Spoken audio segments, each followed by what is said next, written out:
नमस्ते जी, मैं अग्निदेव आर्य। मैं आज आपके सामने हमारे महान पुरुषों के जीवन की कुछ घटनाएं बताना चाहता हूं कि उनका ब्रह्मचर्य किस तरह मजबूत रहा और वो किसी भी सुंदर स्त्री के प्रेम जाल में नहीं फंसे, अर्थात कोई भी स्त्री उन्हें अपनी तरफ आकर्षित नहीं कर पाई। आखिर ऐसा क्या था? क्योंकि ऋषियों ने जो ब्रह्मचर्य के 8 मैथुन बताए हैं ब्रह्मचर्य पालन में कि इन मैथुनों से बचो, तो उनमें सबसे पहला दर्शन है कि जब किसी सुंदर स्त्री का हमें दर्शन होता है तो वहां से हमारे ब्रह्मचर्य में छेद हो जाता है।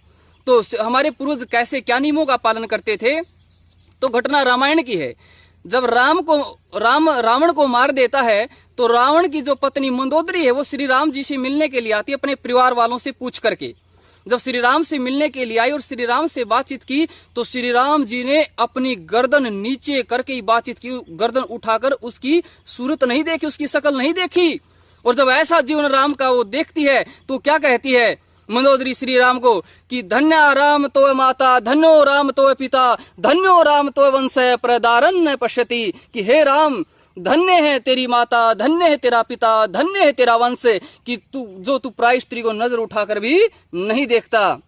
अरे श्री राम के वंशजों, श्री राम के जयकारे लगाने वालों, देखो हमारा इतिहास, हमारे श्री राम कैसे थे, प्राय स्त्री को नजर भर कर भी नहीं देखते थे, अपनी गर्दन को नीचे धरती में गाड़ लेते हैं, बातचीत करते हैं पर उसकी सूरत को, उसकी शक्ल को नहीं देखते। श्री हनुमान जी जब सीता माता को ढूंढने के लिए रावण के वहां जाते हैं तो सीता माता को कहाँ ढूंढेंगे? पशुओं में तो ढूंढने से रहे, महिलाओं में ही ढूंढेंगे। तो महिलाओं में रात को ढूंढते हैं और रात को सोती हुई महिलाओं को में वो देखते हैं। तो हनुमान जी क्या कहते हैं? कहते हैं परदारावरोधस्य प्रसुप्तस्य निरीक्षणम इदम खलु ममात्यर्थम धर्मलोपम कृषति।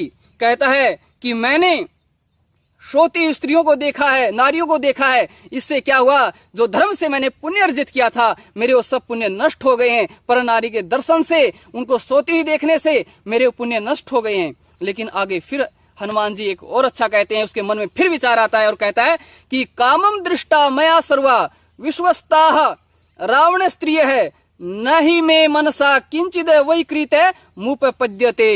कहता है कि मैंने उन्हें देखा, रावण की स्त्रियों को देखा, लेकिन मेरे मन में मानसिक थोड़ा सा भी कोई विकार नहीं आया, मेरे अंदर पाप की भावना नहीं आई, मेरे अंदर गंदे विचार नहीं आए, इसलिए मैं दूषित नहीं हुआ हूं, मेरे पुण्य कर्म नष्ट नहीं हुए। यानी कि यदि आप नारी को देखते भी हो तो वहां पर आपकी दृष्टि पवित्र होनी चाहिए। मैं अपनी माँ, अपनी बहन की दृष्टि से देखें, उसको गंदी दृष्टि से ना देखें। और ऋषिदानंद जी महाराज ने संध्या के मंत्रों में भी आता है ओम भुवः पुनातु नेत्रयोः, कि मेरी दृष्टि पवित्र हो।